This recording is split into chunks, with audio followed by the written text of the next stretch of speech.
Hey everybody, greetings and welcome to PinballHelp. Mike here. Today I'm pretty excited because this is a video showcasing this entirely rewritten, reprogrammed 1979 Bally Paragon Pinball. I'm particularly psyched because for all intents and purposes I've got it mostly operational. The whole rule set, sound, lights, the whole 9 yards. And I'm going to demo it for you, and I'm going to talk a little bit about just generally what was involved in actually doing this. There's a whole series of videos that I've done where it's been in various states, and it's still in an ongoing state, but it's playable now. The whole rule set is in there, and I've got sound. And unlike other videos, I don't have to turn the music off because this music that I'm using in the game is music that I have access to the license to. So hopefully YouTube won't give us any problems. It's kind of frustrating nowadays demoing games. Everybody's got to turn the music off or they get flagged. So hopefully this won't happen here. So I'm going to talk a little bit about it, but let's play a quick game, and I'll give you some, and then I'll talk about it in a second. Now, hold any criticism if you don't like the sound effects, you don't like the levels and all that. Everything is a work in progress, but this is more of like a proof of concept right now. And let's give it a quick spin and I'll show you what we're talking about. Welcome to the Paragon. So this music is a local band, Russell Batiste and Friends. Russell's played with the Meters and a whole bunch of other bands. Super amazing drummer. Very talented band. He's a big fan of games and pinball, so I asked him if he would like his music to be featured in the game, and he was really cool with that. So that's what we've got, and I'll talk more about that a little bit later, but nice little funky kind of groove prog rock thing to go. Does it fit with the theme? You know, we can argue about that, but let's play.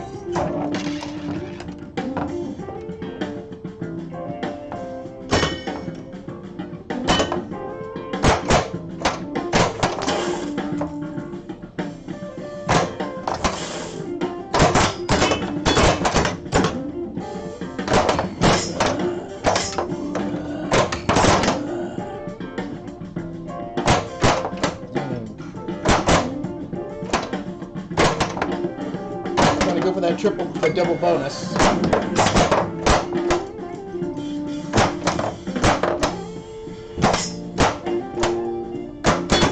Beast will qualify. Hit the center stand up to hunt the beast. Oh, and I lost it. You see that G thing? I qualified the beast mode, which is an extra mode on this game. So I'll play a little bit and then I'll discuss what the rules are.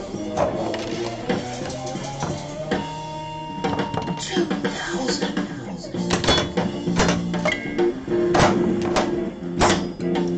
Let's start the beast mode. Yes, missed. So now I'm in beast mode. There it is, I got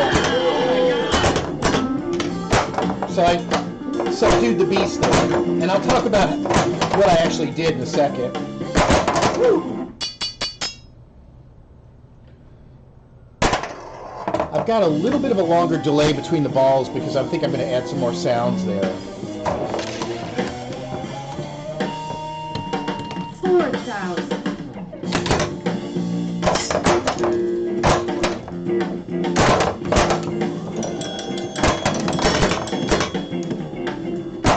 Oh, between the flippers.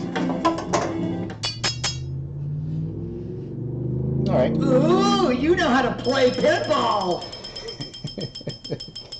All right, so it's got sound, it's got call-outs, it's got music, it's got weird sound effects. There's a little bit of everything in here. It's a bit eclectic, and I wanted it to be that way. I invited all my friends to come in and do voiceovers for it. All of the sound effects that you hear were all hand done. I didn't use any libraries or anything like that. And I'll go over all that. So first let's talk about the technology. This is using an Arduino Nano that is piggybacked onto the MPU board. Let me see if I got one over here I can show you.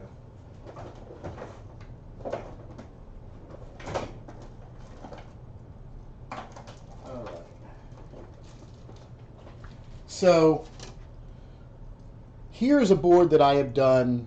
I manually wired up that I was originally doing testing on, where I did it. And then here's a board that you can get that's a breadboard, and there's the Arduino Nano, and this basically just piggybacks onto the expansion jumper on the MPU board, and it takes over the main processor, and then we upload code from the Arduino IDE. Over there you see the laptop. That's all written in C and C++, and that basically takes control, bypasses the MPU board, and you can rewrite your own rule set. Now this is not using any of the same original Bally code, so all the diagnostics, the operating system, the routines to control all of the coils and the lights are all done in new code on the Arduino, and they're dealing with talking directly to the hardware, the driver board, the light board, etc. And for sound, there's an extra card you can get here. This is called a wave trigger. You can get it from SparkFun. And this takes a SD card in here, and you load all the sounds in, and each sound is encoded by file name, by a number. And then you can use this serial port here coming off the Arduino plugged into this, and then this plugs into a set of speakers, and then you can drive the sounds. And so that's basically the hardware. It's very inexpensive. It costs probably less than $100 total for everything. They are in kit form, and this is a new technology that a small group of people are developing and collaborating on to retheme these old vintage games. So what hardware does this technology apply to? Right now, it's the Bally Stern early solid state stuff, known as the Bally 18 or the Bally 35s, Stern MPU 100s and MPU 200s and stuff like that. There's a tremendous number of these games out there, and a lot of people really love this golden era of classic solid state, the early solid state games by Bally and Stern. Just great art, a lot of fun to play and all that. So, programming, pretty elaborate. Even if you're a programmer, the technology or the approach is a little bit different than traditional programming, with the interrupts and the loops and all of that. And I've gone into that in some other videos of how it's done. So my process was to study some sample code for about a month or two before I even decided to jump into the coding. And I have experience coding. I also have experience programming Arduinos and working in C and C++. So I had a bit of an advantage. I don't know how easy it would be for a layperson or somebody who's a programmer who doesn't necessarily have experience either in hardware programming or low-level languages like C. But anybody could theoretically do this, and you just have to be a little bit careful and cautious, because you're doing very low-level programming and you're controlling solenoids and stuff. So if you program something wrong, you can fry something or fire something and blow transistors and coils. So it's you have to be cautious and careful. With that, there's a whole bunch of sample code out there for different machines right now. As the time that I'm doing this, there's a modded version of Meteor, Trident. We're working on there's a Matahari that's in development, Flash Gordon, and I think there's a few other projects that are brewing. And everything is looking really, really good. And you got to give credit to the original guy that came up with this idea. His name's Dick Hamill, and he's the one that originally prototyped the board and did some of the coding. And it's a really great contribution that he's made. A lot of people said you couldn't use an Arduino to take control of a pinball machine, and he proved them wrong. And I think he's now fiddling around with trying to use similar technology on other platforms. He did try with the Gottlieb System 1, and I think he just ran into some problems with that hardware. But I think he's working with some other Williams games. So we may see more of this happening. So all those old games can have new life breathed into them. So now, why would you want to do this? Well, some of these early games just didn't have as many features as we are used to now playing modern games, like ball saves and skill shots and stuff like that. Some of them had it, some of them didn't. And of course, the ability to make the game deeper or to correct a problem in the rule set is very appealing. And then, of course, you have the ability to add sound and create a custom game. And I could see this really blossoming into a whole new industry of alternate versions of these classic games. Now, what is also really cool about this particular technology is that it is non-destructive. So I have a little switch here, and if when this thing is plugged into the board, if the switch is flipped one way, it will boot the original game code, and this will be, non-functional. If it's switched the other way, it'll boot off of this. So it's a way of adding like a whole nother game to your game without necessarily getting rid of the original game and what made it appealing. So Paragon, I've been wanting to mess with this technology because I really like this architecture of games. Paragon came along, fell into my lap. I've been wanting this game for a while. I got it, it wasn't working, so I restored it. And this is going to be my first custom project. I did the same thing with Trident and restored that game and implemented Dick Hamill's version of the code, and then also made my own version of it with some extra sound and some other stuff. So I kind of got my feet wet modding an existing game. Now I'm messing with this game, and I basically designed this one from the ground up. So let's talk about what it is that I decided to do with this game. Unlike a lot of other games, Paragon is pretty well complete. This is a game that's well loved and highly regarded, and it's used in a lot of pinball competitions and stuff like that. So I didn't want to make too many changes to it. I just wanted to see if I could reinvent the wheel and add a few extra features. So that's basically what I did. I kept the main rule set the same, but instead of using the built-in sound card, I used the wave trigger, and I made my all new sounds for it. So the standard way the game plays and the original plays the same way. You advance bonus by certain shots around the playfield. The stand-up targets will advance it.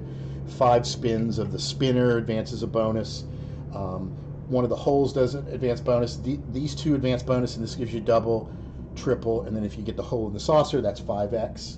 And so all of that stuff works basically the same way. Same thing with these drop targets. They start off at 10,000, and every time you knock them down, it increments and goes up. There's a Paragon saucer up there that sweeps. This is just like the original. When the ball falls in, it lights whatever letter is lit. When you light all the Paragon letters, it lights special. On the Golden Cliffs over here on the left, every time it starts off at 2,000, every time the ball drops in there, it increases its payoff value by 2,000 all the way up to 20K, and that carries from ball to ball. Bonus doesn't carry from ball to ball unless you hit a minimum of 20,000. Then if you hit 20,000, that bonus will be held. So all of that is the original rule set, and it all works in my version. I went through and I tested all the switches and made notes, and then I recoded everything as best I interpreted exactly like the original. And I think, if you didn't have the sounds, it wouldn't be, you might not even notice that it was running on alternate code. My attract mode is definitely different from the game. I've got 3 different types of attract modes in here. One randomly blinks this, the other one alternates the lights like that, and then a third one does a bonus countdown and a few other little things. So these are just, short little things that I added to the attract mode. You'll see there's a couple of lights that are just loose. These, I need to clean those sockets. That's not part of the game. And there you have it. So what did I add to the game? Well, aside from the sounds, I added a skill shot, I added a ball save, and I added a couple of extra features, scoring features. For example, these drop targets, if you knock them all down, it scores this value and goes up, and then it increases the value of the waterfall feature here.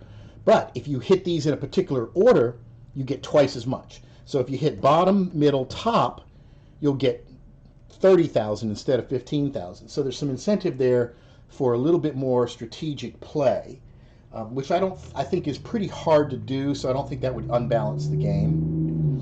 What else did I add? I added this thing called the beast mode, right?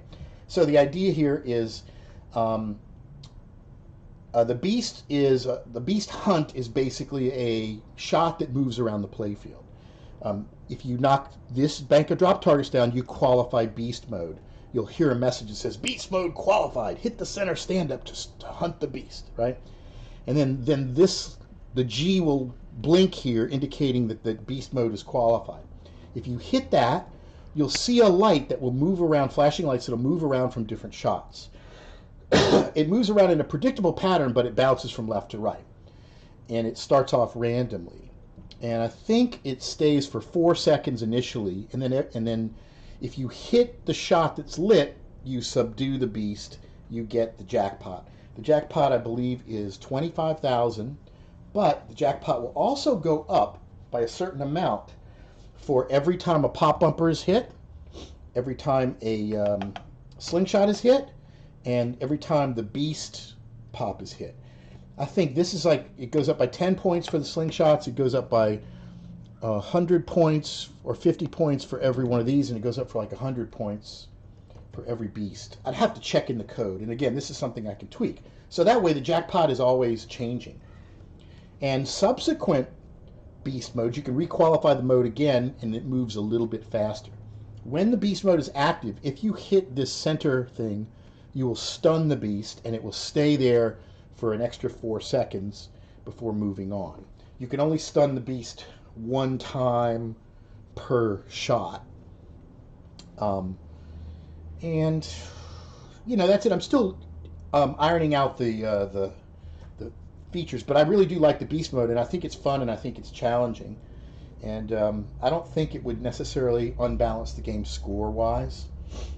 What else? Okay, so the skill shot is pretty interesting. The skill shot alternates between lighting the 20K at the Golden Cliffs and the special in the Paragon, and I've actually allowed it to award you a special if you do hit the special. Now you have to plunge it, and it's off most of the time, and then 20K will blink, and then the special will blink, and I think it alternates. There's a gap of time in between them too. So there's a couple of switches up here. There's a switch on here, and there's a star rollover, and there's a star rollover here. If the ball hits any of those switches, it turns off skill shot. So in order to collect the skill shot, you have to plunge the ball in such a way that it does not hit this or that switch, and it goes in. And so that's pretty hard. Now, I don't know. I think it's quite a hard shot, and it's quite challenging. And we'll demo it in a minute, and you can see. And so those are basically the features. And let's start a game, and let's talk about the sound that I've added, because that's where probably the most creativity has been implemented. So what I did for sound, and my approach to this was, the wave trigger can handle thousands of different sound clips. So while the program code is limited, I think my whole rule set and everything uses like 91 to 92% of all of the space in the Arduino. So I don't have a whole lot of space to add more features. But sounds I do, with the wave trigger having separate storage for sounds. So that's where I kind of went overboard, and I've designed this system so that it can accommodate a tremendously large array of different sounds.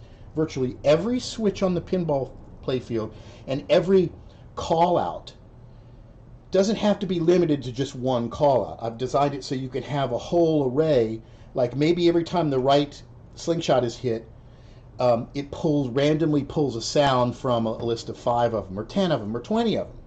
It depends on how I've got it set up. But that way, if I want, I can add tons of different sounds so that the game is always saying something new and different and interesting, and you can play it a ton of times, and you'd have to play it a long time maybe to hear every sound more than once. There's a few games that I think have kind of touched upon this, and I really like that feature, so I've incorporated it. It's also given me an opportunity to get all of my friends and all of my supporters involved in contributing to the game. So I set up a mic at the studio, I had people come in and record all kinds of call-outs, double bonus, 2,000, 6,000, and so you'll hear all these different voices, some of which may not seem appropriate for the theme, some of them might be distracting, some of them are funny, some of them are serious, but that's kind of my approach to this game. I almost kind of look at it a little bit like Medieval Madness, which was kind of it was like a D&D style theme, but it had a kind of tongue-in-cheek thing. So I wanted to kind of make this a little bit more interesting and fun too. So there's all kinds of callouts. There's also callouts based on how well you played your game. That's an homage to The Simpsons, where depending upon how well you played, it might say worst ball ever. It might say, it might congratulate you. I created 5 different tiers of gameplay based on score, and depending upon where your score is, it will pull from a library of different sounds. If you score low, those sounds might kind of be sarcastic and critical. If you score really, really high, they might be very impressed and all that. So it just depends. So I've got all kinds of different callouts, and I don't even know. I've forgotten how many I've got in here, but there's well over 200, maybe even close to 300 sound clips that I've actually incorporated into the game. And let's go over some of the different sounds and how they were created. And before I do that, I should also talk about the music. So basically, I have the band that is providing this background music is a progressive rock, progressive funk band called Russell Batiste and Friends. I actually recorded this performance that you're listening to in our Pin Church studio. You can actually see the official live performance of the band doing this music on my Pin Church YouTube page. So if you go to YouTube/Pinchurch, PINCHURCH, that's the name of our club, you can look up Russell Batiste and Friends and see the actual performance. So there's a whole nother dimension there. So, I thought in doing this, we could do all kinds of royal sounding things with trumpets and orchestral stuff, but I kind of wanted to have fun with this, and I wanted to bring in everybody who contributed to the project. So I'm sure some people will listen to this and go, that doesn't go with the theme, they're going to complain. But ask yourself, if you did your own machine, wouldn't you record your kid's voice and put it on there? And wouldn't it be, would it be crappy if somebody said, that stupid kid's voice doesn't belong? It's supposed to be fun. That's my approach. I'm not taking this too seriously. I apologize in advance if anybody thinks that I have not done justice to the theme. But again, this is something that I can change and continue to evolve. Some of these sound effects and some of the callouts are probably going to be moved in and out of the game. So we'll see what we've got. So let's start off. We'll just start the game. Welcome to the arena. So there's an initial call out that varies too. It says welcome to the arena. And then we've got this music. Now, I really like this kind of prog rock, funky kind of stuff. I don't know if I've ever really heard it in a pinball machine, so it's kind of neat. There's some little slow, mellow versions. There's some faster stuff. There's some really good guitar work and drum work and bass work in here. You'll hear it. So we've already timed out the skill shot mode. So let me just let's just do some of the sound effects, right? So N. it'll, whatever it falls in, it calls out the actual letter, right? R. Out. P. And I can change the timing of it kicking out. Golden Cliffs will tell you the actual number. 2,000. And then, let's see. 4,000. Out. 6,000. 8,000. And so there's different call-outs from different people. 10,000. Some of them are kind of fun and weird and wacky, but depending upon where it goes, And then there's the pop bumpers, right? Pop bumpers are like sword hits. And see, they change based on... and now I made that sound effect by basically taking a big 10-foot-long metal rod and hitting it with a sledgehammer and recording that. So it almost sounds like swords hitting or forging something. And listen to the spinner. I tried to make it sound like wings flapping because their character has the Griffin has wings, and then this warrior character has wings too. And that flapping is basically me hitting my hand on a cardboard box and going at the same time. So, and of course processing it, putting a little bit of reverb, doing different things on it, and stuff like that. The drop targets, this is me hitting liquor bottles with mallets. Listen. Beast mode qualified. Hit the center stand up to hunt the beast. So now, by knocking these down, and I also got double the thing, I need a call out for that. If you hit them in order, I need some kind of congratulatory call out. And this is where you got to start thinking about programming, right? Because when I knock these drop targets down, it also qualifies beast mode. So there's a beast mode call out. So I got to make sure that I don't step on myself with the call outs. And this just gives you an example of all the things that need to be done, kept track of. So I'm going to have to figure out a way of, if I've got more than one sound, how to stack them or cue them after each other. And you see it counts down the bonus, and when it does that too, it also does it in different sounds. It's not all the same one. Once you qualify beast mode, it carries over as long as you don't start it. So there's our skill shot. See if I can get it. I missed it. So you'll hear my outlanes is old pinball chimes. So this is 1,000 points. So I actually recorded chimes. Now that's me actually taking a chime unit and hitting it with a drumstick, because I thought it gave a little bit more resonance. So again, just fun little things to add. You'll notice the drop targets have an interesting sound too, right? That is a box of quarters being dropped. And then 2x and 3x are call outs. 2x, 3x, and 5x.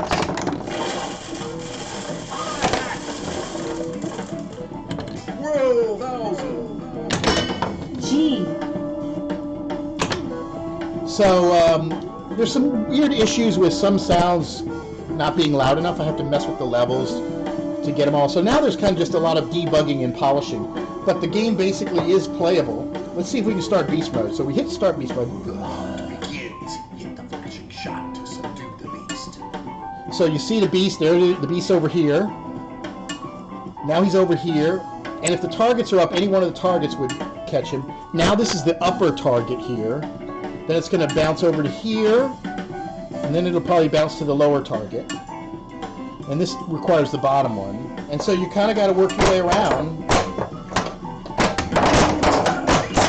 So I stunned the beast, so it's going to stay up there a little bit longer. Now it moves again. So now it's at the G. So if you can... Time is near. 14,000 points! So it said your time is near when there's 10 seconds left. You have failed. There's a call out. When the beast mode times out, there's a call out too. You have failed. And it all changes. You know, there's a whole bunch of different voices that can pop up in these instances and things like that. And so here's the beast sound. That's basically me just going and then, and you know, trying to create some kind of a weird monster sound, pitch shifting it down a little bit and that kind of stuff. And so there you have it. That's a nice little funky kind of thing in the background. And I don't know about anybody else, but I like this kind of funky, groovy kind of thing. Every song's got a little bit of a different kind of mood to it, you know, like, all right, man, I'm going for it this time, you know. Skill shot! All right, there we go. I hit the skill shot.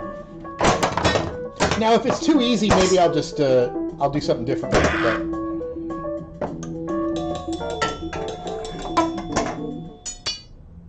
And we've even got a match You mode. are worthy. Yeah. So there's a call out based on how well you played, and then there's a match. And you know, there you have it. Really, it's coming along nicely. Now, there's another neat little feature. If you do subdue the beast, it'll increment the ones. You see how the high score there is 320,621, not a 0? I thought it might be interesting to just use that ones digit to indicate how many times somebody may have completed beast mode. And of course, every time you complete it, it becomes worth more. And you can stack beast modes. So if you got beast mode qualified and you knock the drop targets down again, it will add more points to the beast mode when it, if you get it. So you can kind of, you can have a lot of fun with that. And I'm trying to think. That's basically the whole game right there. Let me know what you think. Look, and type in the comments. I'm going to probably do a live stream where I will answer questions from people in real time. But I wanted to do this video and show off the game and how it's coming along. And stay tuned. I will be putting more information about the game. I'm trying to talk with the band to find out to what degree I could theoretically release the sound package with them, and they would, whether they want to just let me do it, or they want to get a little bit of money for it or something. But I like giving a little bit back to the artist, so we'll see. Anyway, that's it, really. I'm pretty psyched. Welcome to the Paragon. It runs and it plays well. It's a lot of fun. I'm looking forward to putting the glass on so I don't hear all the playfield noise. Maybe using some better speakers, put a little subwoofer in here, and make this thing really crank. And I'm very thankful to everybody who's been supportive of the channel and helped contribute to this. And until next time, thanks for watching. And be sure to subscribe, YouTube/PinballHelp.